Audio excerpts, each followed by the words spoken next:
Bonsoir tout le monde. Je vous remercie tous de votre présence d'abord. Je voulais préciser que le thème de cette conférence a été décidé avant le 7 octobre, donc avant la guerre de Gaza. Donc ça a été décidé bien avant. Je voudrais remercier le général Maroun Hetté et monsieur le député de se joindre à nous pour ce débat. Alors évidemment, je n'ai pas besoin de préciser l'importance de ce thème, ça va de soi. Alors je voudrais commencer, si vous voulez, si vous permettez, par le général Hetté. Alors peut-être qu'il serait bon d'abord en entrée de matière de définir certains concepts, c'est-à-dire qu'est-ce qu'on veut, qu'est-ce qu'on entend dire par politique de défense, par stratégie de défense, quelle est la différence entre ces deux concepts, quels sont peut-être les organismes étatiques qui sont en charge ou de la politique ou de la stratégie de défense. Donc faire rapidement un tour d'horizon des concepts pour qu'on puisse après, durant le débat, qu'on s'entende, qu'on parle tous le même langage. Donc, je voudrais préciser évidemment que vous avez été, vous, au sein de l'armée, directeur des opérations de l'armée libanaise et directeur du service plan, c'est bien ça. Oui, donc, je pense que vous êtes l'un des principaux spécialistes en la matière. Je n'ai pas de mérite, je suis bien placé pour ce que vous venez de dire. Bon, donc si vous pouvez nous préciser un peu les concepts d'abord, pour qu'on puisse savoir de quoi on parle et qu'on parle le même langage. Donc. Il me faut entre 20 et 25 minutes pour ce que je vais présenter. Je dois vous dire tout d'abord qu'il y a un an, à peu près, un président quittait Babda et ce jour-là, un ministre qui l'attendait devant sa résidence actuelle était interviewé par une journaliste. Et cette journaliste posait la question à ce ministre. Elle lui disait « Mais qu'est-ce que vous avez fait pendant ces 6 ans de mandat? Vous avez fait ceci, vous n'avez pas fait cela. » Et lui, il disait « Qu'est-ce qu'on n'a pas fait ?» Elle lui avait dit « Vous n'avez pas élaboré une stratégie de défense. » Alors, il avait répondu « Ah si, on a élaboré une stratégie de défense, mais on ne vous l'a pas dit. On ne doit pas vous dire. On l'a élaboré et on l'a exécuté. » Bon, j'écoutais distraitement, mais quand j'ai entendu stratégie de défense, ça a attiré mon attention et je me suis dit, mais de quoi il parle? De quelle autorité, de quel droit il s'arroge de prendre notre place, de dire que le peuple libanais a accepté ce que vous avez décidé avec d'autres acteurs pour nous l'imposer. Et c'était vraiment un déclic pour moi. Aussi, j'ajoute que lors de Rome 2, notre président, le président sortant, avait bien promis à la communauté internationale de procéder à l'élaboration d'une stratégie de défense, mais on ne l'a pas faite. Parce que ce jour-là, il avait été coupé court par Saïd Hassan Nasrallah, qui, quand il avait entendu dire stratégie de défense, il était passé à la télé, il avait dit « Oui, stratégie de défense, Ash'ab wa Jaysh wal Muqawama, le peuple, l'armée et la résistance, voilà, maintenant on a tout dit, on continue. » Donc il a saboté tout le système dès son départ. Partant de là, j'aime toujours commencer mes présentations par cette phrase qui est devant vous, mais que vous ne pouvez pas voir parce qu'il y a trop de lumière. Je vais lire. L'efficacité opérationnelle réside dans une théorie bien assimilée, ainsi qu'une méthode bien appliquée et une profonde intuition. Donc il y a 3 conditions. Il y a la théorie, il y a la méthode et il y a l'intuition. Voilà. La théorie, excusez-moi, c'est en rouge. J'espère qu'il n'y aura pas trop de rouge après. La théorie, pour un militaire, c'est la grande tactique, ce sont les grands principes qui régissent l'emploi des forces. La méthode, c'est la sémantique, c'est la terminologie commune. Si je dis une compagnie, une tierce personne comprendrait. Si je dis une compagnie d'infanterie, que je parle de 100 hommes, je ne parle pas de 5 ou de 10. Si je parle d'une brigade, si je parle d'une division. Là, je viens de donner un terme très simple parce que je comprends qu'il y a devant moi un auditoire très composite. Mais juste pour vous dire que la méthode, c'est une sémantique et la méthode, c'est un processus. Et C'est exactement sur ce processus que je vais insister ce soir pendant mon intervention. Et la dernière, c'est l'intuition. En arabe, on dit al-hadath. L'intuition, c'est, vous voulez, le résultat de la culture générale et le résultat de l'expérience. Je ne vais pas trop m'attarder dessus, je vais passer à la deuxième diapo. Une stratégie de défense. Les objectifs de cette séance, c'est vraiment l'aspect professionnel, définir un minimum de concepts, unifier la compréhension de ces concepts. Je ne vais pas parler de trop de concepts, je vais juste dire les principaux qui nous intéressent et puis définir la problématique, décrire et proposer un processus ou une méthode dont je viens de parler et en quoi diffère une politique d'une stratégie. Et enfin, je ne vais pas trop aborder l'aspect politique, je vais le laisser à mon confrère respectable et aimé, avec mon ami. Je vais parler des défis et je vais parler des intentions et des responsabilités. En fait, je vais parler des responsabilités des politiciens maintenant, je vais saisir cette occasion puisque je le dis. Pourquoi dans tous les pays du monde, il y a des forces parallèles? Pourquoi en Russie, il y a Wagner? Pourquoi les Américains ont créé Blackwater? Pourquoi la France a créé la Légion étrangère? Pourquoi l'armée romaine, dans l'Antiquité, avait à côté d'elle les auxiliaires? Ils créaient des forces parallèles. Ces forces parallèles qui pouvaient agir dans l'obscurité sans responsabiliser les autorités politiques. C'était très commode pour les politiciens. Et là, j'incrimine les autorités politiques parce qu'elles veulent fuir la responsabilité. Faire la guerre, ce n'est pas quelque chose d'agréable.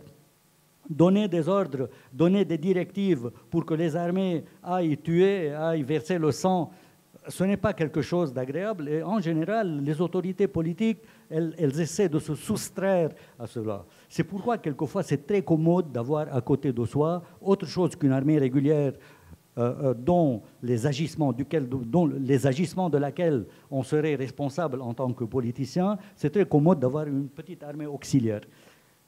Les pays qui ont de l'expérience ont fini par assimiler. La France a fini par intégrer la Légion étrangère dans ses forces. L'armée romaine les a totalement éliminés. Elle a tué les auxiliaires. Malheureusement, on a vu ce que Wagner a fait en Russie. Et on a bien vu ce que les États-Unis ont fait de Blackwater. Ils ont annulé tous leurs contrats avec Blackwater. Bon. Alors, je continue. Le terme stratégie de défense, je dois vous dire que ce n'est pas exclusivement un terme militaire. Quand je parle de stratégie de défense, quand on parle de stratégie de défense, je ne parle pas de chars, d'avions, de chasse, je ne parle pas des aspects militaires, mais elle inclut tous les aspects des activités d'une nation qui peuvent et doivent participer à la défense dans son sens le plus large. Dans son aspect militaire, mais spécifiquement, et autre que militaire, ne regardez pas trop le mot militaire ici, oui, et autre que militaire, elle inclut 4 niveaux. 4 niveaux qui sont un niveau politique et 3 niveaux stratégiques que je vous demande maintenant de mémoriser un peu. Donc, il y a un niveau politique et 3 niveaux stratégiques. Le plus haut, c'est la politique nationale de sécurité et de défense. Je vais le dire en arabe, parce qu'au Liban, on fait un peu en arabe. Le deuxième niveau, c'est le niveau de la stratégie. Là, on descend dans la stratégie. Stratégie une stratégie nationale de sécurité et de défense. Le troisième, c'est une stratégie nationale de défense. Et le quatrième, c'est une stratégie nationale militaire. Donc, quand on dit, et je vous en prie, il faut bien, et là commence le défi que je vous lance, qu'on se lance tous à nous-mêmes pour qu'on dise la même chose. Et quand on dit un terme, quand on utilise un terme, qu'on comprenne tous la même chose à partir de ce terme. Donc, stratégie de défense. Quand on dit une stratégie de défense, implicitement, elle inclut les 4 niveaux qui sont là devant vous, la politique nationale de sécurité et de défense, de laquelle découle une stratégie nationale de sécurité et de défense, de laquelle découle une stratégie nationale de défense et une stratégie nationale militaire. Bon, je continue. Est-ce qu'on peut expliquer la différence entre la politique, justement, de défense et la stratégie? On va le faire, ça va venir dans les slides suivants. D'ailleurs, j'avais laissé ça pour le débat. C'est un peu long, mais je l'ai ici. Je le laisse pour le débat. D'accord. Okay. Bon, on continue. Donc, pourquoi une stratégie de défense? Une stratégie de défense, Le premier objectif, selon moi, c'est de saper les acteurs non étatiques. Pour ne laisser aucune organisation qui ne relève pas de l'État avoir des armes en main. Il faut sortir de l'irrationnel. C'est irrationnel qu'un pays normalement constitué, un État normalement constitué, n'ait pas une stratégie de défense. L'absence d'une stratégie de défense, elle dilue les responsabilités. Qui est responsable? Personne n'est responsable. Elle dilue les responsabilités. Elle empêche l'État de monopoliser la force. Elle crée une zone grise dans laquelle se prélassent les forces non étatiques et, qui prennent, qu'ils soient à l'intérieur de l'organisme de l'État, je veux dire, qu'ils soient dans le Conseil des ministres ou au Parlement, ou qu'ils ne le soient pas, ils tiennent un narratif qui est le suivant: on déposera les armes quand l'État sera en mesure de nous protéger. Et ils font tout ce qu'ils peuvent pour bloquer toutes les décisions qui pourraient aboutir à ce que l'État puisse protéger la nation. Ils bloquent toutes les décisions qui peuvent aboutir à cela. L'une de ces décisions, c'est un processus crédible d'élaboration des documents relatifs à la défense qui peut saper leurs objectifs. Cette élaboration au Liban a été retirée de son contexte technique parce qu'aujourd'hui, il y a, ou bien les gouvernements libanais, depuis très longtemps, n'ont pas réussi à définir des intérêts communs, des intérêts collectifs à la nation, ni d'objectifs clairement énoncés. Leur stratégie, leur stratégie de défense, elle est soumise au calcul étroit des élites politiques et sectaires concurrentes, ou pire quelquefois, qui sont liées aux intérêts de leurs parents étrangers. Et là, c'est un grand drame, croyez-moi. De là, une incapacité à définir un minimum d'intérêts nationaux et à mener un véritable débat national. Donc, la nécessité à revenir aux origines techniques en tant qu'outil obligatoirement indispensable. Quand je dis un véritable débat national, on a tous expérimenté l'affaire de la déclaration de Babda, qui, à un moment donné, l'un des signataires avait dit au président de la République de l'époque, faites-en une tisane et buvez-la. Bah, oui. Définition des intérêts nationaux, il y a un défi important, on ne peut se mettre d'accord, alors qu'il faudrait qu'on se mette d'accord, mais on ne peut pas se mettre d'accord. Il n'y a pas de documents fondamentaux. La loi de défense la plus récente, et là c'est le grand malheur, c'est la loi numéro 102 qui date de 1983, qui est un document administratif. Il y a beaucoup de gens, il y a beaucoup de politiciens. Et franchement, je les ai côtoyés. Je ne dis pas du mal des politiciens, mais il y a un fait. Il y a beaucoup qui m'avaient demandé, surtout dans les commissions parlementaires, pourquoi vous ne venez pas nous faire une présentation de toutes ces choses-là. J'avais dit oui, je suis prêt à le faire, mais malheureusement, ça a échoué. Chaque fois, ça ne marchait pas. Donc, je disais, la loi de la défense, c'est un document administratif qui définit les concepts fondamentaux de la défense, qui définit l'organisation des forces armées, qui donne des règlements généraux, qui définit la promotion des officiers, qui parle un peu du financement de l'administration et de l'économie de la défense. Mais dans ce document, il n'y a aucun processus pour institutionnaliser la planification et l'orientation de la défense et de la sécurité nationale. Il n'y a aucun lien. Ça veut dire que si, c'est le slide suivant, mais je vais l'aborder, je veux dire, s'il y a des tâches et des missions qui sont explicites dans les lois qui ont créé les ministères et les directions générales, il n'y a aucun lien qui lie les activités de ces ministères. Il n'y a pas de lien. Ça n'existe pas. Chacun travaille tout seul, sans aucun lien avec l'autre. C'est une loi qui a été dépassée par les temps et les événements. Défense stratégique, stratégie de défense, aucun consensus de quoi on parle. Bon. Examinons les textes officiels, pas de lien entre eux, pas de mécanisme d'élaboration de directives nationales fiables, indispensables à la planification de la défense et de la sécurité, pas de documents officiels. On avait demandé une existence, on avait demandé une fois à l'un des présidents du Conseil d'élaborer, de faire un projet de loi qui lie l'action de tous les ministères qui sont relatifs à la défense et à la sécurité, mais il n'a pas été fait. Dans l'absence de ces documents, que fait le professionnel? Quand je dis le professionnel, je parle des directeurs généraux. Je parle du commandant en chef de l'armée et de son état-major. La planification, en l'occurrence, je parle du directeur général de la Sûreté générale, de la Sûreté de l'État, des forces de sécurité intérieure. Quand il n'y a pas de documents qui lui disent quoi faire, qu'est-ce qu'il fait? Il se base sur un minimum. Et le minimum, c'est quoi?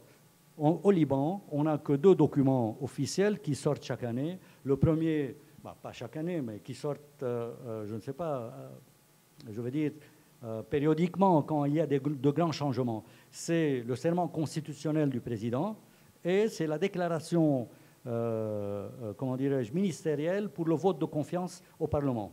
Mais ces 2 textes sont constamment soumis aux pressions de tous les acteurs politiques qui sont dedans. Ils sont vidés de sens et à la fin, on a un document qui ne veut rien dire et sur lequel on ne peut pas s'appuyer. On n'a que le loisir, que de nous appuyer, que d'imaginer nous-mêmes à quoi on sert, quelle est la mission que cet État veut qu'on accomplisse pour qu'on puisse bâtir l'outil qui va accomplir cette mission.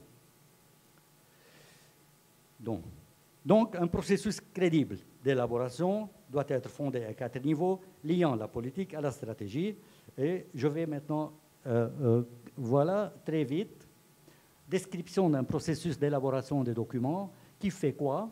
Très rapidement, le Conseil des ministres, ou à défaut, la table du dialogue national, doit élaborer une politique nationale de sécurité et de défense. De cette politique nationale de sécurité et de défense découlerait une stratégie nationale de sécurité et de défense qui devrait être élaborée par le Conseil supérieur de la défense. De cette stratégie nationale de sécurité et de défense découlerait une stratégie nationale de défense qui devra être élaborée par le ministère de la Défense. Et de cette stratégie nationale de la défense devrait découler une stratégie nationale militaire qui devrait être faite par le commandement de l'armée. Une seconde. Quand je dis stratégie nationale de la défense, vous voyez, il y a les 4 niveaux. Vous allez me demander quelle est la différence entre ces 4 niveaux. Les 4 différences, elles sont dans la présentation, mais ce serait trop long. Mais je ne peux pas prendre trop de temps à les expliquer et à entrer dans les détails, mais on les verra tout à l'heure, si Michel nous donne assez de temps. Mais je vous donne un petit exemple. La stratégie nationale de la défense, elle doit être globale. Elle doit inclure l'action diplomatique, elle doit inclure la stratégie de la santé, la stratégie de l'éducation, elle doit inclure tous les aspects relatifs à la défense de la nation, mais qui ne sont pas vraiment défense. Et à la fin, il y a 2 titres qui sont la défense et le contrôle des frontières et la sécurité intérieure, puisque l'armée a été chargée depuis 1991 à porter assistance aux forces de sécurité nationales pour le maintien de l'ordre.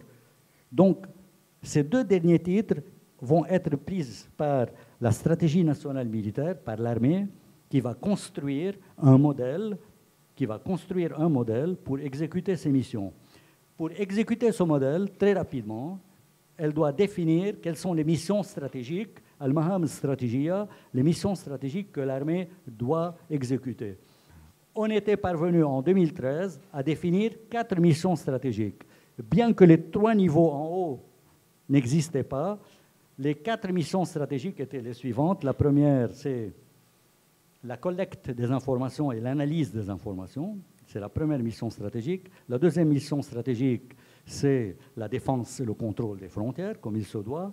La troisième, qui écorche les oreilles de nos amis occidentaux, c'est la capacité d'intervention offensivement à l'intérieur de notre territoire avec une certitude constante de succès, parce que le jour où l'armée intervient à l'intérieur du territoire, si elle échoue, c'en est fini de l'État.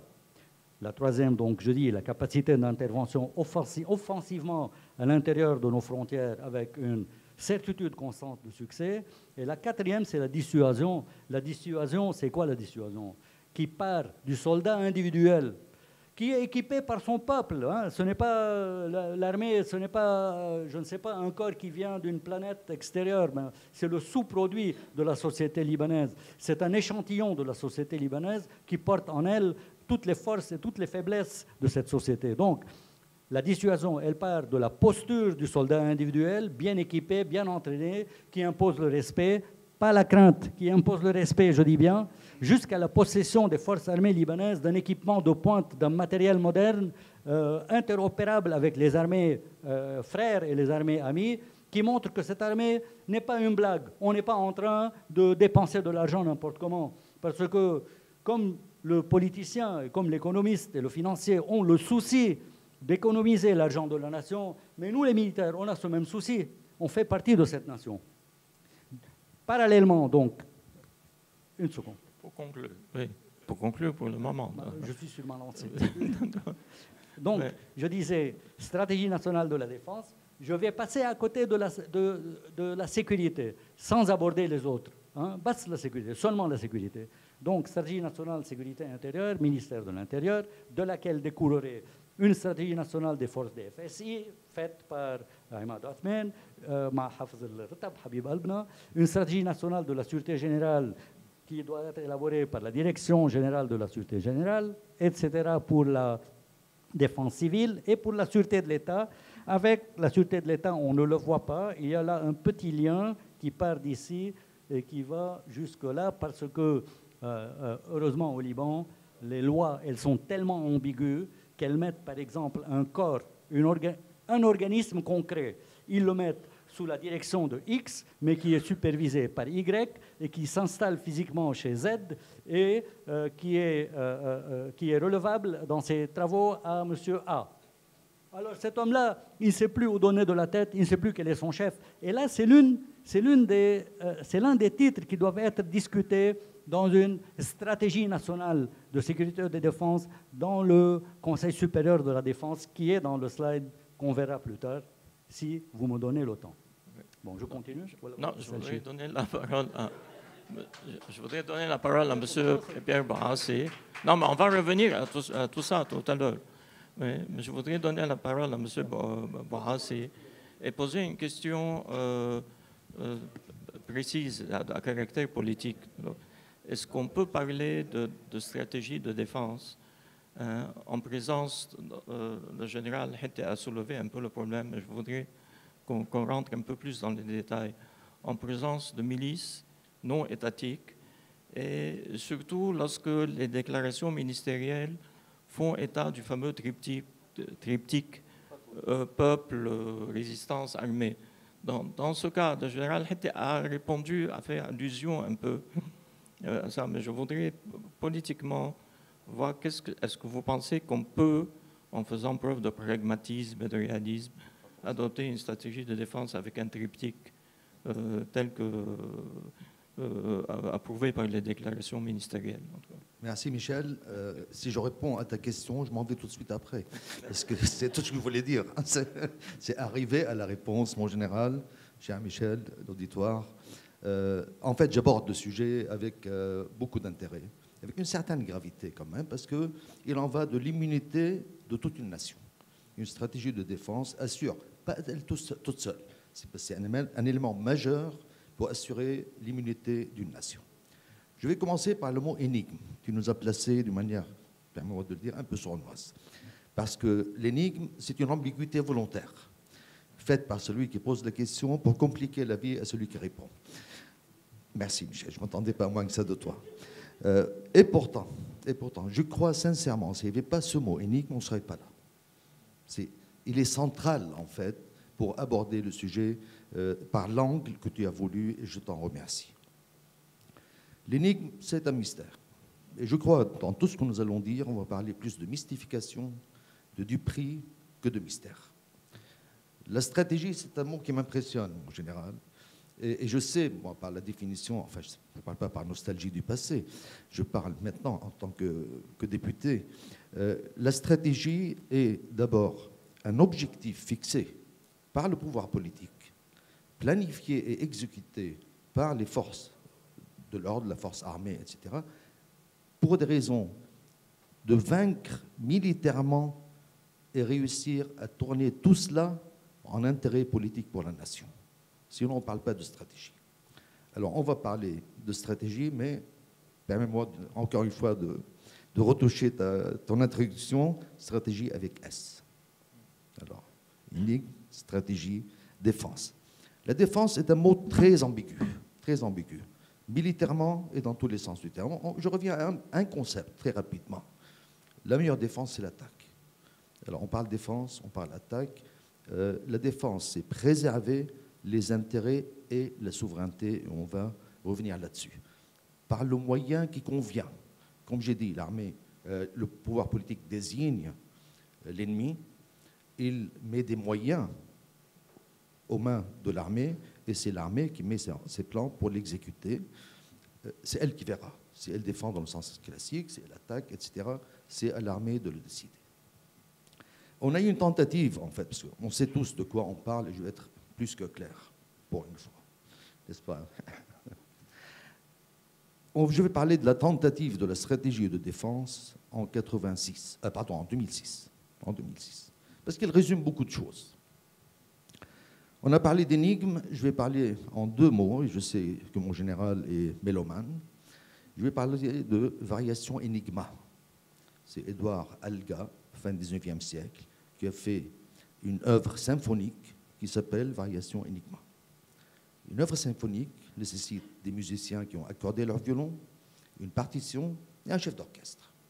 Du moment où on a 2, 3, 15 chefs d'orchestre, ça se termine. On a vu ça en 2006.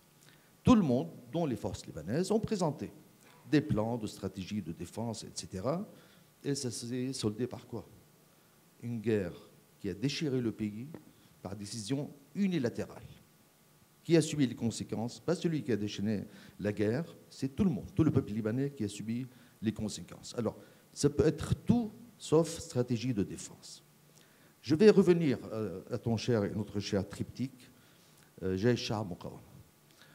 Armée, peuple et résistance. Je vais le décortiquer très rapidement.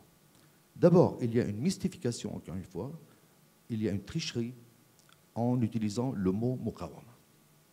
Le vrai nom, c'est Hezbollah. Muqawama, résistance. Il y a une véritable duperie volontaire d'utiliser le mot résistance, parce que la résistance, c'est une notion positive, personne ne peut être contre la résistance, etc., alors qu'il n'y a pas de résistance. Il y a un parti politique qui s'appelle le Hezbollah, qui est affilié au niveau idéologique, militaire, économique, c'est eux qui le disent, pas moi, à l'Iran. Alors, il y a ça.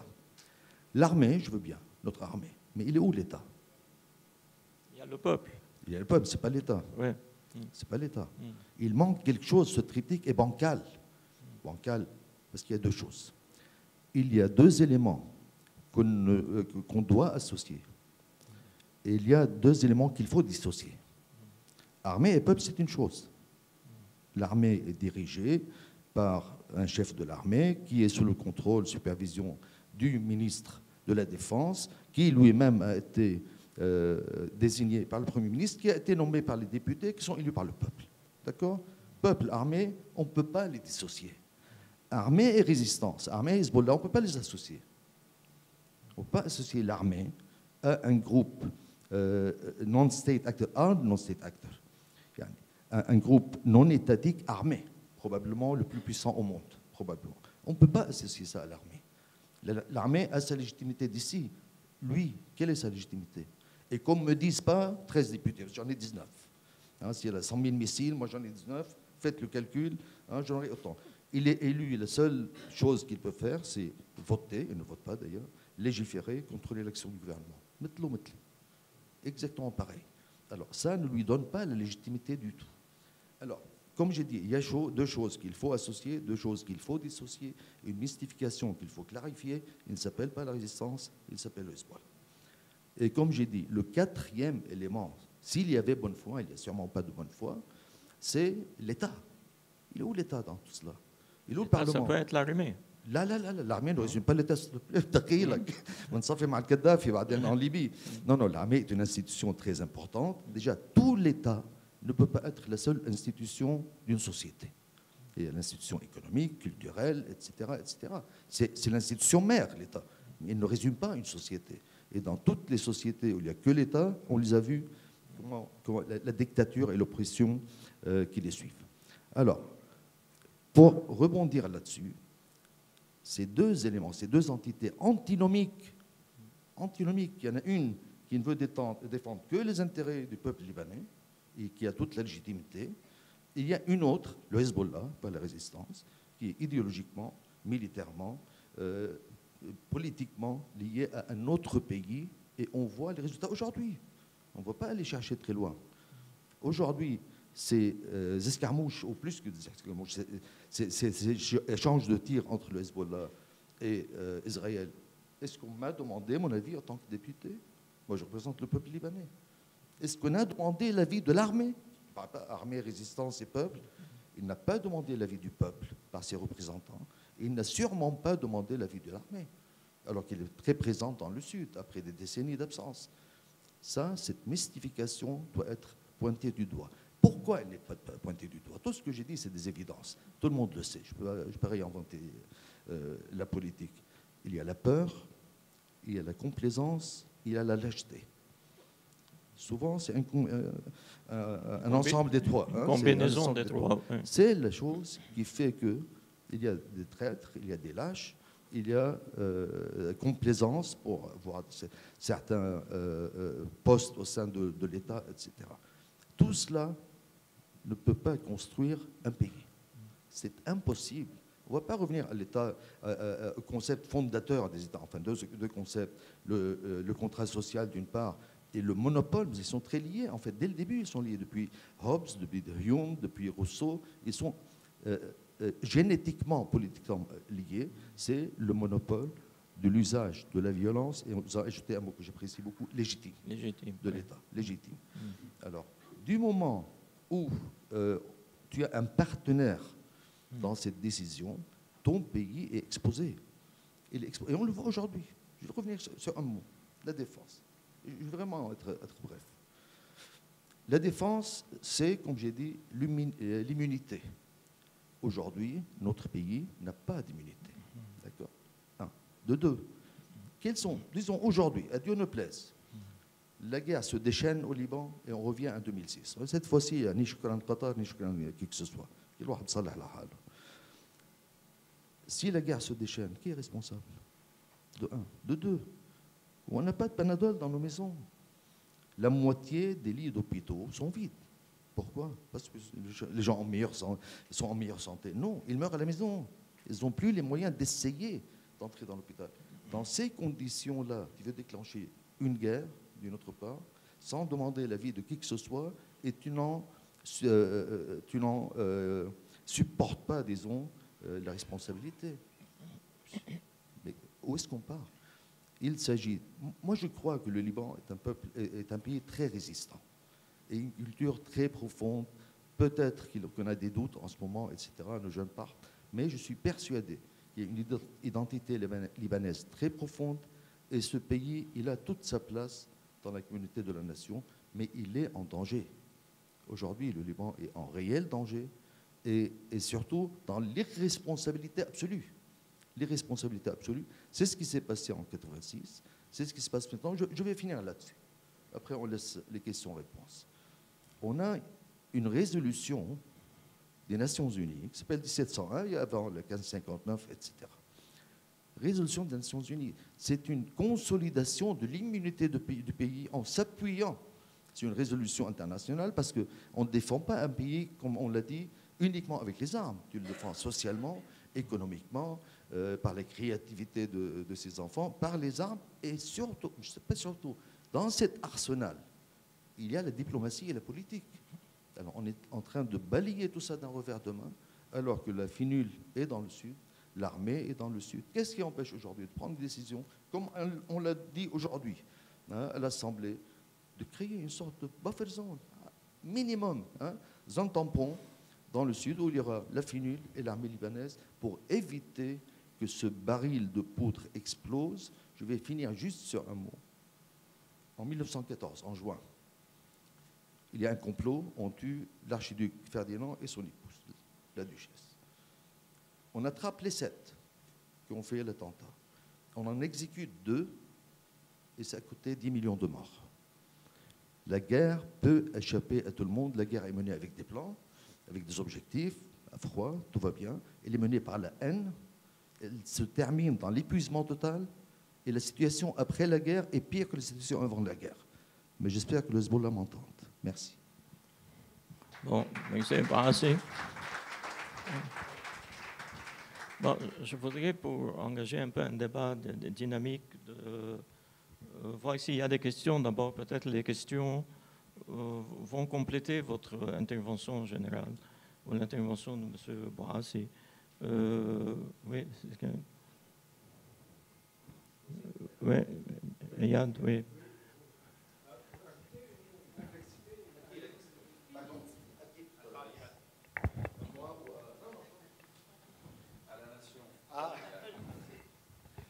Aux deux, en fait. Donc, juste pour ajouter un niveau de complexité à la situation libanaise, qu'en est-il d'une stratégie de défense quand un pays n'est pas un État-nation, mais un État formé de 4 nations différentes? Oui. Il n'y a aucune différence. Merci pour ta question. Il n'y a aucune différence dans l'élaboration d'une stratégie de défense aux 4 niveaux entre un État, un pays doté d'un État central, d'un pouvoir central, et un pays fédéral. C'est ça ta question, je sais. Il n'y a aucune différence, c'est le même processus. Peut-être que c'est un peu plus complexe. Il y a des interdits dans les États fédéraux, il y a des interdits dans les États fédéraux, il y a des limites où les forces qui sont intrinsèques dans les cantons d'un État fédéral, dans les wilayats, dans les États, par exemple aux États-Unis, ils ne peuvent pas s'armer jusqu'à un niveau qui puisse atteindre le niveau fédéral. Donc il y a toujours, pour la défense, c'est toujours le niveau fédéral qui prévaut. Mais revenons au processus. Le processus est le même. On n'a pas... attendez, je vais dire une chose. Ce processus, il n'est pas le fruit des 10 dernières années. C'est le fruit de 2000, 3000 ans comme on dit en anglais, trial and error, des armées qui ont vraiment abouti enfin à quelque chose qu'on est en train d'étudier, de nous faire étudier dans les grandes écoles de guerre. Bon, j'ai répondu à la question, je laisse... Je vais être rapide, Michel, juste pour répondre à cela, Oui, si tu permets. oui. Les sociétés pluralistes, ce n'est pas une maladie honteuse. Elles peuvent être des sociétés pluralistes très bien accordées entre les composantes, comme ça peut être un État-nation. L'une n'empêche pas l'autre. Demande aux Belges comment ils gèrent leur défense, aux Espagnols comment ils gèrent leur défense, aux Suisses qui sont parmi les armées les plus puissantes au monde. Le tout, c'est de revenir à variation énigma, violon accordé, une partition, un chef d'orchestre, et tout ira bien. Monsieur Hamad, vous avez une question rapide?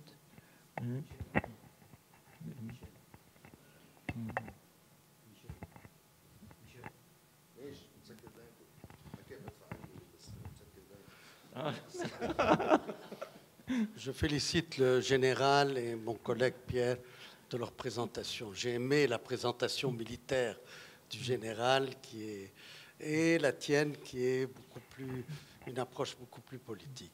Ce matin à la Chambre, nous étions ensemble avec. Et devant nous, il y avait une sorte de gouvernement dont le président était absent et dont les 2 ministres qui auraient dû être associés à ce qu'on appelle une politique de défense ou accessoirement une stratégie étaient absents. Il n'y avait ni ministre de la Défense, ni ministre des Affaires étrangères. Donc ni action militaire, ni action diplomatique. On avait amené quelques balambaks qui s'occupent des ponts et chaussées, de l'agriculture pour voir si les oliviers de Der Mimas ne vont plus donner la même huile que d'habitude à cause des bombardements. Voilà le spectacle d'aujourd'hui. Pour revenir à l'essentiel, une politique de défense et une stratégie de défense procèdent d'abord de l'idée nationale. Qu'est-ce que le Liban? Bon, le Liban a des racines profondes dans des millénaires, peut-être, mais le Liban a des frontières établies en 1920, qui sont une décision internationale, ensuite épaulée par la SDN, un protectorat, etc. Il y a une philosophie libanaise qui a été définie par Michel Chiha au fil des années, c'est-à-dire ce n'est ni une fédération ni une confédération, c'est une association de minorités qui ont décidé de vivre ensemble. Il y a un accord national, qui est le pacte de 1943, ni Est ni Ouest, ni on reste sous le mandat, ni on se fonde dans la cohorte arabe. Et il y a un accord de Taïf qui a essayé de définir un peu plus dans le détail ce qu'était l'accord, le pacte national. De tout cela est sortie une constitution. Comme a dit le général, il a bien fait l'exposé des... Mais tout dépend d'une décision collective. Un conseil des ministres qui est au haut de l'échelle. On oublie ça. Il y a un chef de l'État qui est le symbole de l'unité, mais il y a un conseil des ministres dont dépendent les forces armées. Il y a un parlement et il y a une décision de guerre et de paix, comme des pactes internationaux, qui dépend d'un conseil des ministres aux 2/3 des votes. Donc les choses ont été réparties pour qu'il n'y ait pas l'hégémonie d'une minorité ou d'une pseudo-majorité sur les autres, et qui doit maintenir l'équilibre libanais. Tout ceci est maintenant jeté à la poubelle. Il n'y a plus rien de tout cela. Il y a un groupe qui, comme dans l'histoire du Liban, a cru pouvoir mettre la main sur le pays, non pas pour son compte. Ce n'est pas une hégémonie des chaïtes du Liban. Ce n'est pas une hégémonie d'un parti libanais, qu'il soit Hezbollah ou Amal. C'est carrément un pays qui a été lié à une idéologie divine, Wilayat al-Faqih, qui fait que notre politique de défense et notre stratégie de défense, que vous avez si bien, comment vous dire, examiné, mis les détails, etc., dépend finalement de rien de tout cela. Dépend des humeurs le matin ou le soir, ou les rêves ou les fantasmes d'un personnage qui s'estime l'héritier de Dieu, ou le Messie qui revient, ou son prophète qui revient. À partir de tout cela, il y a une chose à remettre en plan: rétablir l'autorité de l'État libanais face à ces forces-là. Et je vais vous dire une chose pour terminer, simplement. Ce n'est pas seulement leur appétit, c'est notre défaitisme, notre complaisance et la manière dont nous avons laissé faire des choses progressivement, que ce soit les civils, les militaires, l'opinion publique, le secteur privé, les partis, les chefs sectaires et politico-confessionnels, mais aussi ceux qui profitaient économiquement et qui ont vraiment fait du pays, ont fait des fortunes aux dépens de cette complaisance entre une pseudo-résistance et entre un pouvoir inexistant. C'est tout ce que je voulais dire, mais ce matin, j'ai essayé de défendre cette théorie. On ne sait plus si on est soutenu même par les souverainistes. On retrouve des souverainistes qui sont dans un camp. Tout le monde rêve de présidence aujourd'hui dans le pays. Tout le monde rêve de présidence et il n'y a plus de président. Nous avons peut-être, avec Michel Aoun, vécu la fin de la présidence maronite du Liban. Bon, monsieur Michel. Maître Naoum Farah, s'il vous Michel. plaît, rapidement. Oui.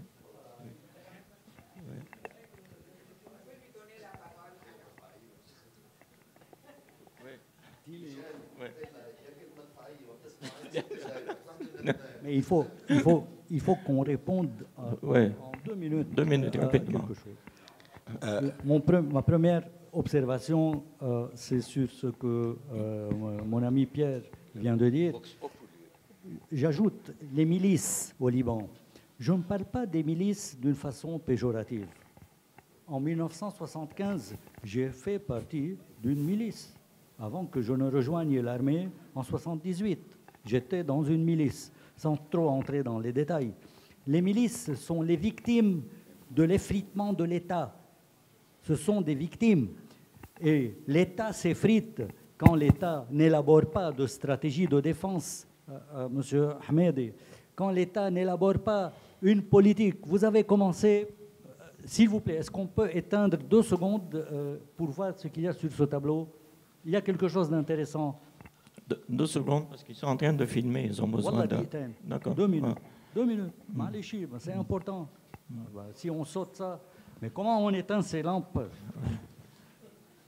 Voilà. Bon, en Conseil des ministres, c'est ça la politique, c'est ça, c'est ce qu'on pourrait discuter non exhaustivement dans une politique de sécurité et de défense. J'ai commencé par le premier, l'état général de la nation, monsieur le ministre Ahmedi.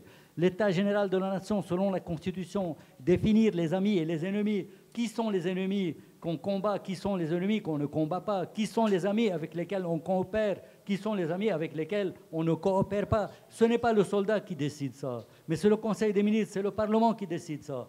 Définir nos intérêts culturels et nos alliances. Vous avez parlé de l'appartenance, la Charq ou la Gharb, vous venez de le dire, mais c'est ici. Ce document que vous voyez devant vous, il n'est pas le fruit de 5 minutes de travail. Il est le fruit de 40 ans de service dans l'armée et le fruit des études dans les grandes écoles militaires qui nous font étudier ça parce qu'à un moment donné, le politique et le soldat, comme disait De Gaulle, ils iront 2 à 2, toujours côte à côte, sans se mélanger, mais ils iront toujours 2 à 2. Et ensuite, il y a le numéro 10 que j'aime beaucoup, le numéro 10, décider un pourcentage du produit intérieur brut à être investi dans la défense et dans la sécurité. Que de fois on entendait en commission parlementaire des ministres, des députés nous dire « Mais écoutez, on est avec l'armée, mais comment vous traduisez ça? Mais l'armée, quand vous dites l'armée et le peuple, vous venez de dire quelque chose, vous avez dit l'armée et le peuple. Pour moi, l'armée et le peuple ne font qu'un. C'est absurde. Est-ce que vous parlez à votre main? L'armée, c'est la main. Si on ne renforce pas cette main, elle ne pourra jamais nous défendre. En anglais, ils appellent la main arme. C'est le weapon, c'est notre arme. Mais si on ne renforce pas, comment la renforcer? Mais c'est en investissant dans la défense et dans la sécurité. La défense et la sécurité, c'est un investissement. Si l'État ne décide, si le Parlement n'arrive pas un jour, demain ou, je ne sais pas, dans 10 ans, à décider un pourcentage du produit intérieur brut par une loi qui sera investie dans la défense et dans la sécurité, tout ce que nous sommes en train de faire est vain.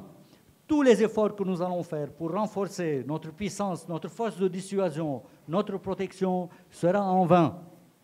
Je vais arrêter ici pour ne pas prendre tout le temps. Mais je voulais répondre. Une question générale, Hebdi. Vous parlez ici de clarifier la position du Liban vis-à-vis de la question palestinienne et vis-à-vis de l'Iran.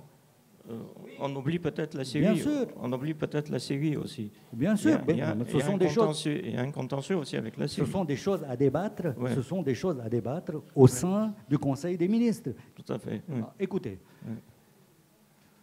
c'est inadmissible que le Conseil des ministres ne se mette pas d'accord sur des intérêts collectifs, sur des questions vraiment d'une pertinence vitale pour l'État. C'est impossible. Si le Conseil des ministres ne parvient pas à se mettre d'accord sur un point, alors il faut qu'on aille vers la neutralité. Il faut qu'on aille vers, je ne sais pas, une autre sorte, mais vraiment, c'est vraiment, mais on ne peut pas. Je trouve vraiment absurde qu'on se mette en conseil entre Libanais, M. Ahmedi, et qu'on ne puisse pas nous mettre d'accord sur certains points. Au moins, il faut nous quereller à l'intérieur, mais il faut sortir avec un mot. Et quand ce mot a été donné, il faut que tout le monde suive ce mot. C'est ça la force d'une politique nationale de sécurité et de défense, ce que les Français appellent le livre blanc de la défense. Mais il est formidable, mais il faut lire ce livre. Si on ne lit pas...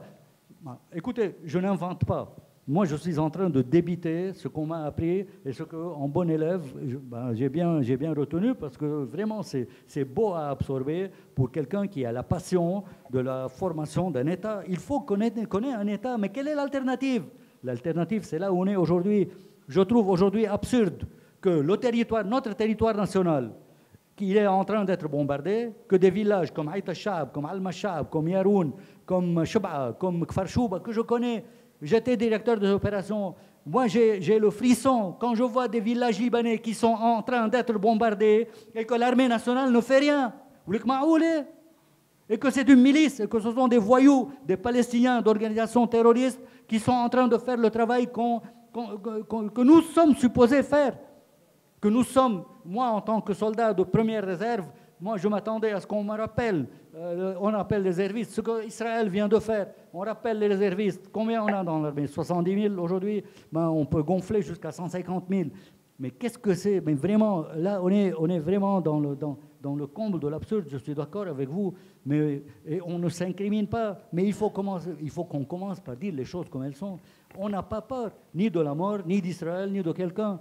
Et si quelqu'un nous dit, mais la balance des forces n'est pas en votre faveur, oui, bien sûr, elle n'est pas en notre faveur, mais au moins, l'honneur est sauf. Vous en avez fait l'expérience vous-même, pour votre parole donnée. Mais qu'en serait-il pour la nation alors?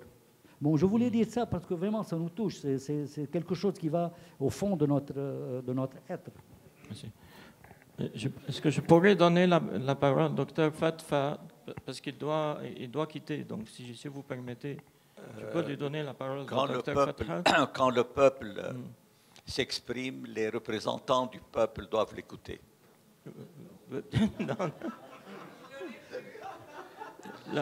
Et malheureusement, je suis perplexe parce que j'ai écouté des interventions très brillantes, que ce soit du général Hetti ou du député Abourassi, et de la très brillante intervention de mon ami Marouane. Mais en fait, est-ce que ce soir nous sommes hors sujet? L'énigme, c'est le mot-clé, M. Abourassi. L'énigme, ce n'est pas seulement ce qui a été dit, et très bien dit, c'est quel est le processus politique pour aboutir à la politique de défense. Et cette idée n'a pas été du tout traité ce soir. Comment arriver à ce que les idées que M. Ahmadi a vraiment décrites en détail, ce que le général a dit, ce que M. Abourassi a dit, c'est bien Hobbes, Rousseau et les autres, mais moi ce qui m'inquiète, c'est Ra'd, Yazbek et les autres. Comment arriver à ce processus pour sortir de ce point zéro d'inertie qui est mortel? Or, c'est ça la question principale. Ce n'est pas la théorie, bien qu'elle soit très utile et très brillamment exposée, mais ce qui m'intéresse en tant que citoyen, c'est de sortir de ce point d'inertie pour commencer précisément à appliquer ce qui vient d'être dit. Or, nous tournons en rond depuis 1969, octobre ou novembre 69, c'est-à-dire la date de l'accord du Caire. Et depuis, non seulement nous tournons en rond, mais nous tournons en rond en creusant au-dessous de nous. Ce qui fait que nous sommes dans un trou qui est peut-être sans fin IN, pour qu'il n'y ait pas de malentendu. Et je ne vois pas comment, avec toutes nos bonnes intentions, nous allons arriver à ce que l'énigme devienne une vérité et une réalité. Désolé d'avoir un peu changé l'air et le mood de l'auditoire, mais en fait, jusqu'à présent, je trouve que nous sommes dans une impasse politique totale qui s'est accentuée depuis le 7 octobre et que nous ne sommes pas prêts de voir une politique de défense, même pas une défense en ivoire. Merci. Docteur Fatfa. Oui.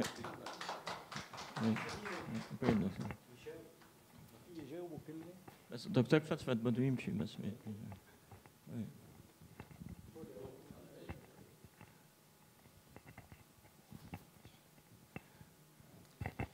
Bonsoir. Merci aux orateurs. Je crois que vous avez fait des exposés excellents, mais en fait, on est en train de tourner autour du pot. Je suis un peu d'accord avec ce que je viens d'entendre. Parce que nous n'avons pas besoin d'exposés théoriques, nous avons besoin de solutions.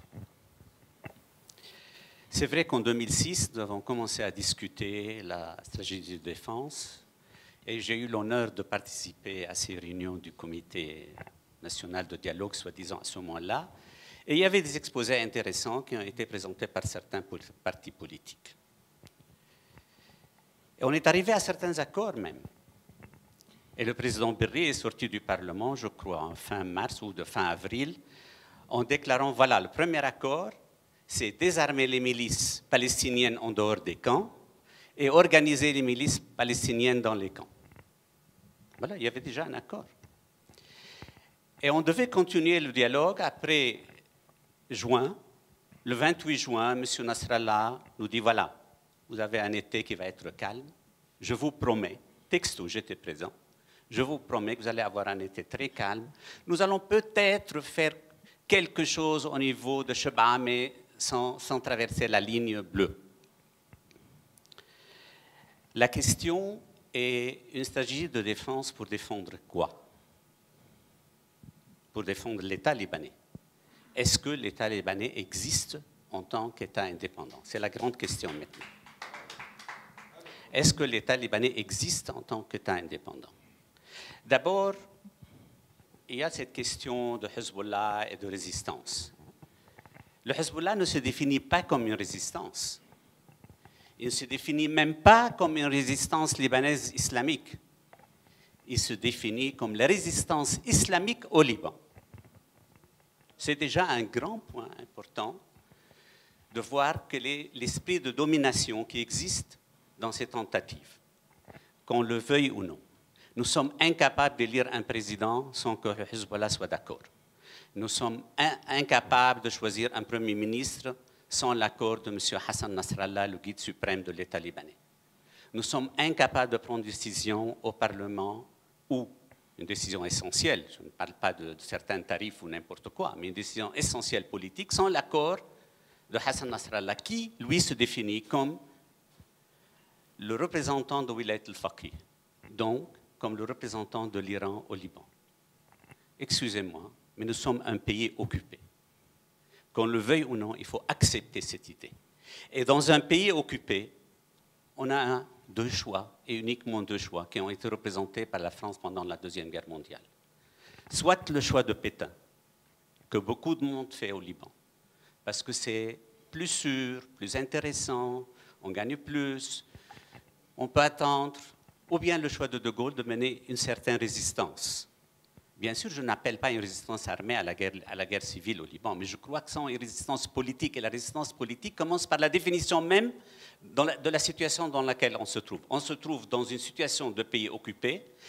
Il faut d'abord accepter cette idée, appeler à la résistance politique face à cet occupant que représente Hezbollah, parce que nous sommes sous occupation iranienne, qu'on le veuille ou non. C'est une réalité qui s'expose tous les jours, et même le Premier ministre vient de le reconnaître. Il est incapable de prendre n'importe quelle décision, ça ne revient pas à lui de décider de ce qu'il faut faire, ce qu'il ne faut pas faire. Et hier même, il dit, je ne sais pas si je peux rassurer le peuple libanais ou pas. Ce n'est pas le rôle d'un représentant politique, surtout pas d'un Premier ministre. C'est là que le bât blesse. Pourquoi la grande majorité des Libanais n'osent pas appeler les choses par leur nom? Un chat, c'est un chat. Une occupation, c'est une occupation. Et de mener une résistance, ou bien dire, nous sommes des pétainistes et nous préférons collaborer. Après ça, les exposés théoriques deviennent tout à fait différents. Je crois, en général, vous avez fait un exposé merveilleux. Mais c'est un exposé qui correspond à un État qui existe, un État indépendant, souverain, qui a les moyens de faire vraiment une stratégie défensive. Non, nous ne sommes pas capables, tant que nous n'avons pas fait le bon diagnostic, parce que le bon diagnostic mène au bon traitement. Sinon, nous sommes en train tous de faire fausse route et de se dérober à la question principale. Où sommes-nous et que faire? Merci. Monsieur Habshi, Monsieur Habshi, puis je vous donne la parole. Oui. On est d'accord. Bien sûr. Je suis parfaitement d'accord, Monsieur Farah est parfaitement d'accord. Vous avez 1000 fois raison. Ce que je décris, C'est comme Corneille décrivait les hommes, les choses qu'elles devraient être, telles qu'elles devraient être, pas telles qu'elles sont. Mais on est conscient de ça. Mais au moins, si on sort du cercle vicieux, il faut qu'on sache où aller. Il faut que tout le monde sache, si on sort de ce cercle, si on sort de cette situation, où est-ce qu'on va aller. Et c'est là qu'on doit aller. C'est vraiment le processus qui va obliger tout le monde à chacun faire son travail pour aboutir à quelque chose de cohérent au niveau de l'État. C'est la liaison entre toutes les fonctions de l'État. Je suis d'accord avec vous qu'on est sous occupation, et je suis d'accord qu'on est dans un cercle vicieux. Bien sûr. Comment sortir? J'ai des idées. Mais... Monsieur Habchi, oui. Bonsoir à toutes et tous. Mon intervention ou mon questionnement va presque dans le même sens. Moi, ce que je vais dire dans la technicité, c'est excellent. Dans l'exposé politique, encore, c'est excellent. Mais est-ce que c'est la technicité qui nous manque? Je doute fort, et à tous les niveaux. Parce que avec un tel savoir technique et une telle spécialisation dans le domaine technique de la stratégie, il faut parvenir à projeter ce savoir théorique en réalité. Mais or, le problème n'est pas dans la stratégie et le savoir de mettre une stratégie de défense. La stratégie de défense, c'est un pseudo-problème. Pourquoi? Et quel est le vrai problème? Le vrai problème, à mon avis, c'est le tabou.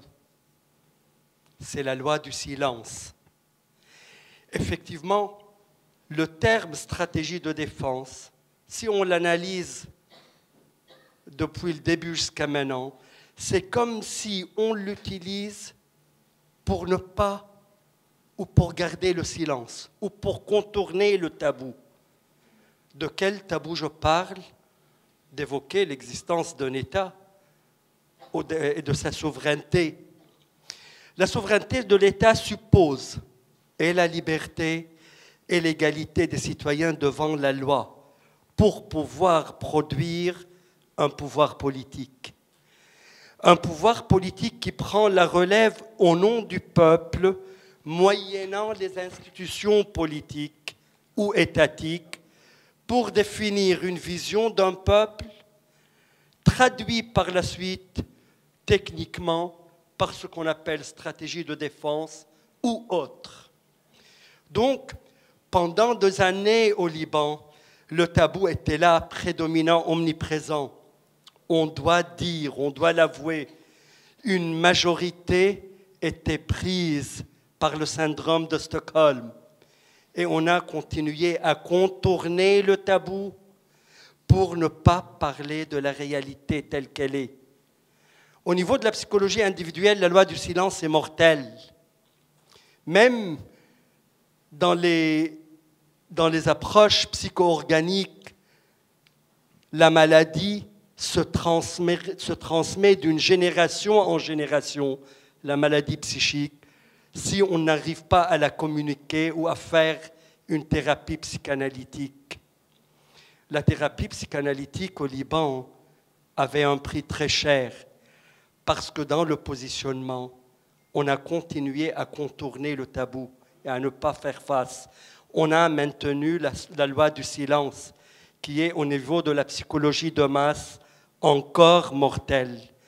Ça a enchaîné des guerres, des problèmes, un renforcement des groupements anti-étatiques ou extra-étatiques, davantage absence et affaiblissement de l'État. Et dans ce sens, la loi du silence a joué en faveur de ce qui est extra-étatique, parce que dans toutes les dictatures du monde, là où il y a de l'oppression, ce n'est pas l'oppresseur qui est fort, ce n'est pas sa force physique qui permet le contrôle. Effectivement, c'est le citoyen qui se contrôle au profit de l'oppresseur qui l'aide à continuer à maintenir son pouvoir. Pour cela, je dirais le premier problème réside au niveau du positionnement. un positionnement qui ne peut pas être flou. Et je ne le veux pas violent. Je dirais enlever une couverture ou tirer une couverture politique et ne pas permettre de continuer dans la loi du silence et dans le tabou. Et au lieu de nommer une stratégie de défense, parler de la récupération d'une souveraineté, ça fait toute la différence au niveau de la politique. Ça, c'est le premier problème. Il y a un deuxième problème que je ne vais pas l'évoquer en profondeur maintenant. Et terminer la guerre, mais on n'a pas fait une conclusion de la guerre. Pour cela, c'est encore une loi du silence.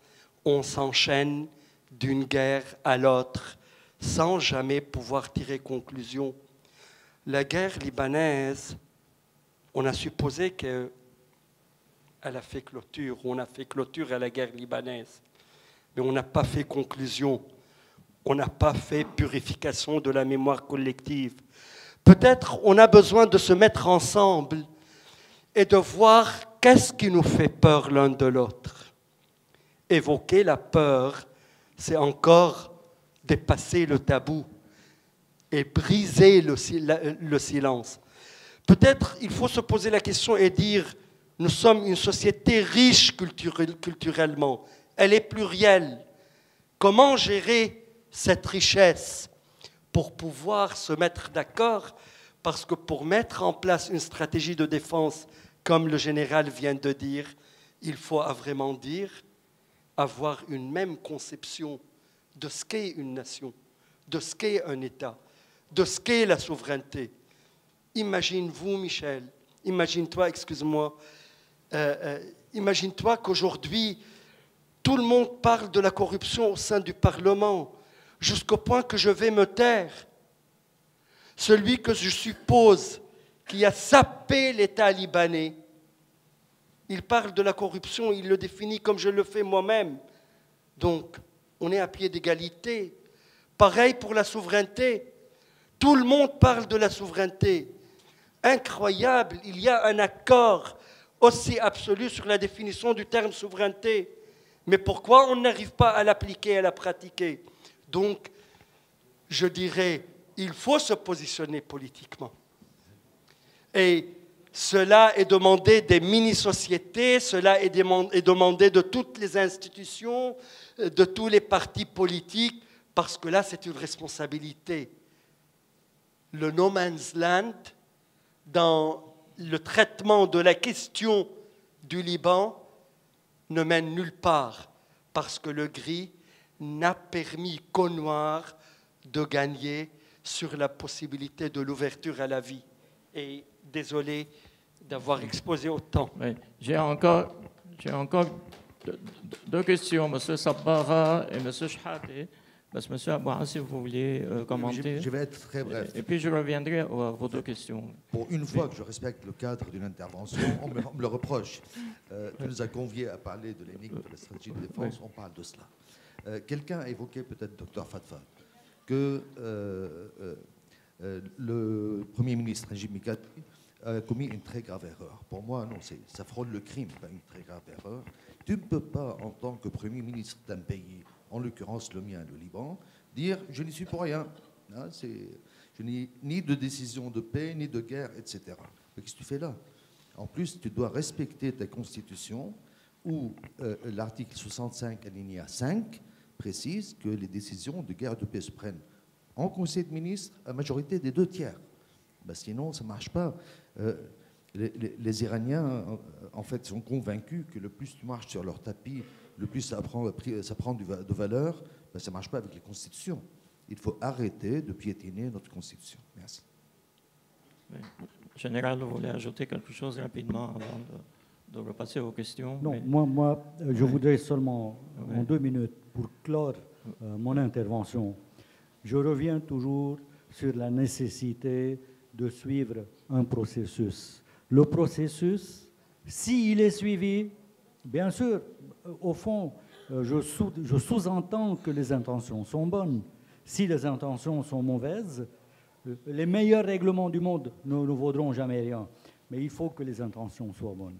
Si les intentions sont bonnes, il faut impérativement que nos politiciens aient un langage commun, une volonté commune et qu'ils suivent un processus qui puisse aboutir à une défense correcte et à une sécurité correcte dans la nation. C'est ce que font tous les États dignes de ce nom pour que l'État libanais cesse d'être cette métaphore dont on souffre tous. Je reviens donc sur la nécessité du processus et je m'arrête. Monsieur Sambara, oui. Puis je reviens à Monsieur Shahadi par la suite, oui. Oh, je vais tourner. Monsieur Sambara d'abord. Oui. Général, une question purement technique. Chaque armée, on le sait dans le monde, a une doctrine militaire. Une doctrine militaire, une doctrine. Cette doctrine, où elle se place dans les différents chapitres que tu nous as montrés? Première question. Deuxième question, qui définit cette doctrine? Est-ce que c'est le pouvoir politique seul? Je m'approche trop. Première question, quelle est la doctrine? Où se place la doctrine dans l'exposé que tu nous as fait? Un. Deuxième question, qui définit la doctrine militaire au Liban?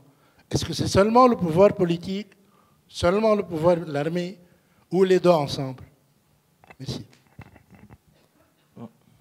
Bon, question très pertinente. C'est une question qui m'avait été posée lors d'une session de la commission parlementaire de la défense par deux députés de Hezbollah, parce qu'on était réunis en commission pour décider de l'accord de coopération militaire entre la France et le Liban.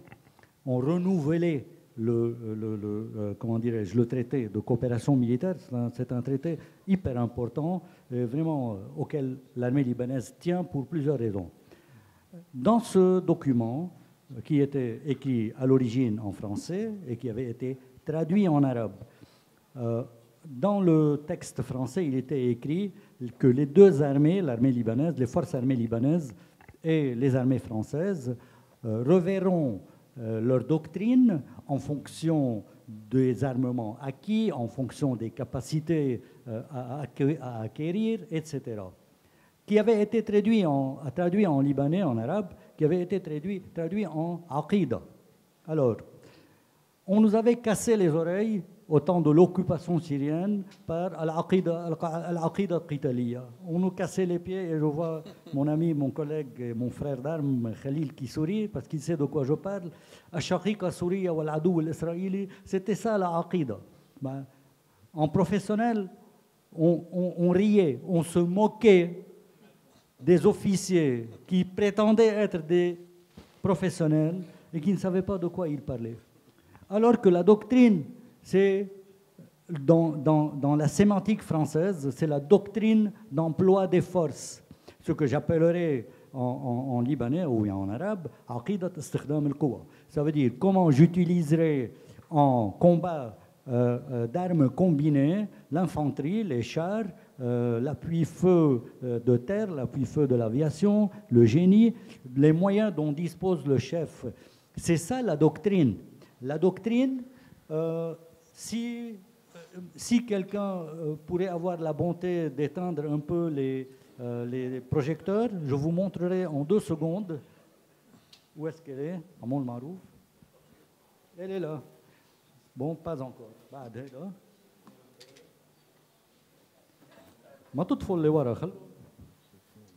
Bon, voilà. Vous voyez ça? Vous voyez ça? Ce schéma, il résume tout. Vous pouvez le prendre en photo si vous avez vos appareils photo et dire que c'est Maloun Hetti qui l'a fait, je n'ai aucun problème. Vous voyez, stratégie nationale, c'est-à-dire opérationnelle, la doctrine, elle est là. Elle est entre l'opérationnel et le tactique. Elle est ici, la doctrine. C'est comment on va employer ensemble les forces qui sont sur le terrain. Alors que là, on est dans l'opérationnel, c'est la planification opérationnelle. Là, c'est la planification stratégique. Et puis, bon, si on fait le chemin, c'est Babda, Grand Serail, politique, politique nationale de sécurité et de défense, on est au niveau stratégique national, le Conseil supérieur de la défense, qui élabore une stratégie nationale de sécurité et de défense. Une stratégie nationale de défense par le ministre de la Défense, qui descend chez le commandant en chef, qui donne les ordres à l'état-major, à la planification, pour élaborer une stratégie nationale militaire et pour aboutir à l'opérationnel. Donc, c'est ici la doctrine. Qui élabore cette doctrine? C'est l'état-major aux opérations. شغلة أركان الجيش للعمليات، عقيدة استخدام القوى. On l'appelle dans l'armée libanaise. Pardon?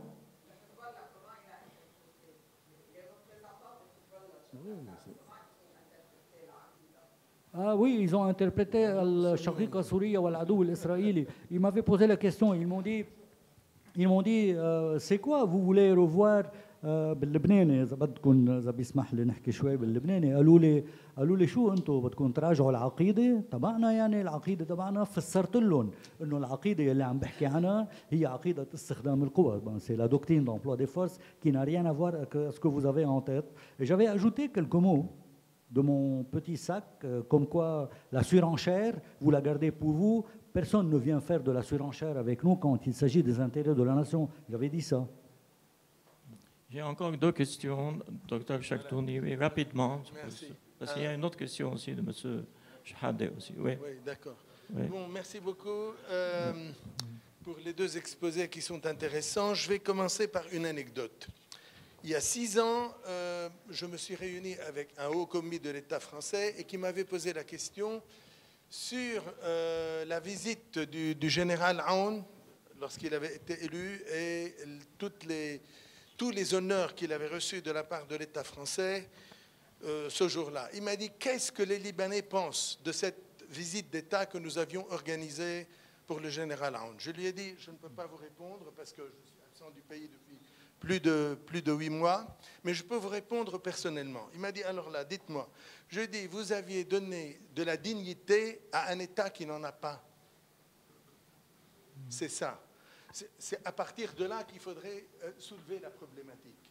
C'est un État fictif, et c'est un État fictif depuis très longtemps. Et ce qu'on est en train de vivre à l'heure actuelle, c'est un continuum qui n'a pas discontinué depuis 65 ans jusqu'à maintenant, avec des épisodes, avec des séquences, avec des acteurs mutants. Mais en réalité, rien n'a changé. Le grand leurre que d'aucuns ont pu avoir à une époque, nommément en 2005, c'est de croire à un nouveau commencement. Or, les nouveaux commencements ont été démentis très rapidement et nous sommes revenus à la triste réalité qui a remplacé finalement l'état de chaos que nous avions vécu durant, si vous voulez, l'épisode palestino-gauchiste au Liban, l'épisode syrien et maintenant vient l'épisode iranien. Donc, il faudrait conclure à la chose suivante. Il y a 2 choses auxquelles il faudrait justement adhérer à l'heure actuelle si jamais nous voudrions à une appréciation réaliste un peu des enjeux dans ce pays-là. L'État libanais est une fiction juridique et il faudrait se rendre à cette évidence et reconnaître que nous sommes dans une fiction juridique, en premier. En deuxième lieu, nous sommes en état d'occupation. Troisième vérité, ce sont des vérités qu'il faudrait énoncer. Nous faisons partie finalement d'une mouvance finalement révolutionnaire qui entend finalement reclasser les données géostratégiques et géopolitiques dans l'ensemble de la région. Si jamais on va ignorer ces 3 faits, nous sommes en train de discuter de choses qui sont vraies théoriquement, mais en réalité, ils n'ont aucune chance d'application. Nous sommes dans une phase de mutation révolutionnaire qui remet en question et l'ordre international, et l'ordre régional, et, à plus forte raison, ce qui reste de ce pays. Or, il ne reste plus rien. Que ceux qui se font des illusions à propos du Parlement et à propos de la présidence et à propos du gouvernement, il faudrait se rendre à l'évidence que plus rien ne reste dans ce pays. Plus rien ne tient en réalité. C'est à partir de là qu'il faudrait commencer par envisager les problématiques. Bon. Monsieur Chahadeh, peut-être la dernière question. Oui. Merci. Charles, les rêves sont faits d'illusions. Merci. J'ai une question, mais je voulais commencer par remercier le général Hetti parce qu'il a ouvert ce colloque par une description très positive et optimiste que c'est le commencement de la guerre de Gaza. Que c'est le commencement de la guerre de Gaza. Peut-être, ça c'est le scénario le plus optimiste, que c'est seulement une guerre de Gaza. Et de là, c'est ma question, c'est que puisqu'on a décidé qu'il n'y a pas une solution au niveau national, qu'on rejette la solution au niveau très local de mon ami Iyad, et pourquoi pas une solution régionale, parce qu'on est, comme l'a dit Charles, on est en face d'un problème régional à Gaza, au Liban, en Irak, au Yémen, au Bahreïn aussi, mais ça peut exploser. Et personne n'est secure. Nobody is secure from les pays du Golfe, même l'Europe n'est pas en sécurité de ça. Alors il faut peut-être penser à un niveau plutôt régional pour résoudre le problème de cette dimension. Monsieur Korn, pour conclure.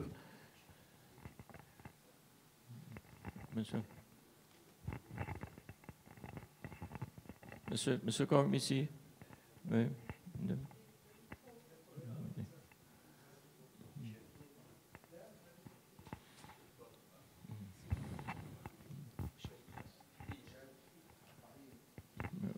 Bonjour tout le monde.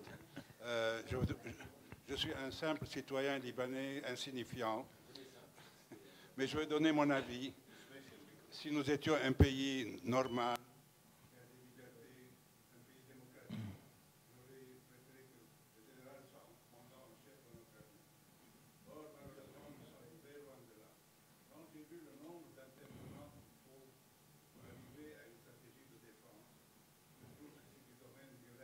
Tu approches le micro.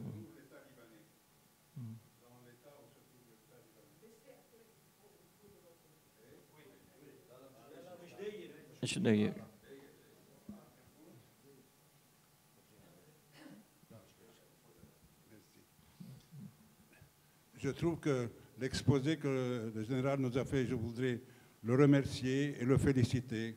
Mais comme disait M. Fatfat, nous sommes très loin de là. Nous n'avons pas un État démocratique pour faire le quart de ce qu'on devrait faire sur le plan stratégique de défense. Malheureusement, nous sommes le peuple libanais. Pour moi, le peuple libanais existe. L'État, comme dit M. Fatfat, n'existe plus depuis le mandat de M. Aoun. Donc, c'est illusoire de proposer des idées comme ça dans un État où le peuple libanais est au fond d'un trou, d'un puits. Et avec ces résolutions, on veut lui apprendre à nager, mais il ne peut même pas sortir de son trou.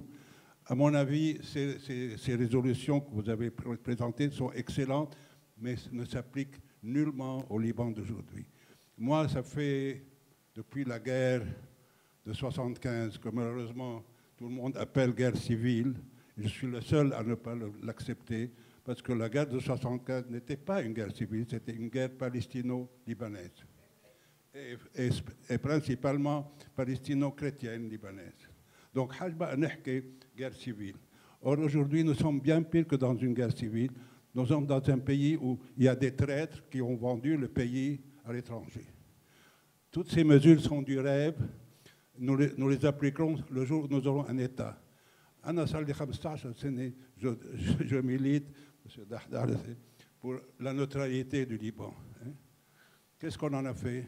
Monsieur Nasrallah a ridiculisé l'idée de la neutralité. Il l'a ridiculisé. La neutralité rend le Liban faible. Alors que lui, ses armes et ses missiles et ses 100 000 soldats renforcent l'État libanais. Il faut créer un État et ensuite on fera ça. Je ne suis pas d'accord avec vous, mais merci. Je vais conclure avec vous. Une petite question rapide, si on peut rapidement évoquer ça. Est-ce que dans une stratégie de défense, on peut inclure ce qu'on appelle des règles d'engagement. Hein, c'est un terme qui est très à la mode actuellement, parce que ça n'existe pas dans votre exposé. Est-ce que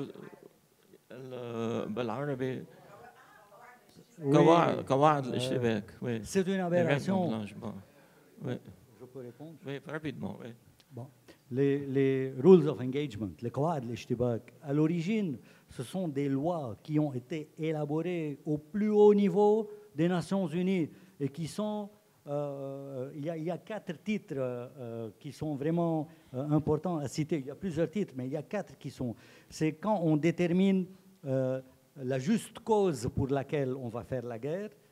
C'est le 1. 2, c'est la légitimité de faire la guerre. Et 3, c'est la guerre ou bien l'utilisation de la violence comme dernier recours. Et il y a une 4e notion qui est ce que j'appellerais la droiture. Mais ça c'est à l'origine, le mot rule of engagement, c'était ça. Mais par un usage abusif avec le temps. Il n'y a jamais eu de rules of engagement entre deux armées ennemies. Ça n'existe pas, rules of engagement. Quand on parle aujourd'hui de قواعد اشتباك entre Hezbollah et Israël, c'est une aberration, c'est une erreur. Les rules of engagement, en général, ce sont entre 2 forces alliées et amies qui travaillent sur le même terrain, qui opèrent sur le même terrain. Il n'y a jamais de rules of engagement entre 2 entités ennemies. Si jamais il y a des rules of engagement entre 2 entités ennemies, ça veut dire qu'elles ne sont pas ennemies du tout. Oui, enfin, en guise de clôture, je vais dire, il y a beaucoup, malheureusement, mais comme j'ai dit, par lâcheté, par incompétence, etc., qui croient que les défis nationaux sont comme le rhume, ça guérit tout seul. Eh ben non. Il faut une réelle volonté politique, il faut beaucoup de courage, il faut une véritable vision, surtout quand on a une détermination, et je crois que tout le monde qui est ici, là, cette détermination, c'est d'avoir un Liban bien défendu, alors qu'il y a le Hezbollah qui fait tout pour que la souveraineté soit défendue dans le sens interdit. Merci. Bon, je vous remercie donc de votre présence et de votre participation. Je remercie le général Hette, M. Bouassé. Et il y a, pour ceux qui le désirent, un petit cocktail, une petite collation, si vous voulez vous rafraîchir ou prendre un café. Merci beaucoup et à bientôt. Je signale que l'enregistrement intégral de cette table ronde de rencontre sera mis sur notre site web de ICI Beyrouth et sur les réseaux sociaux d'ici 48 heures, disons. Voilà, merci, à bientôt.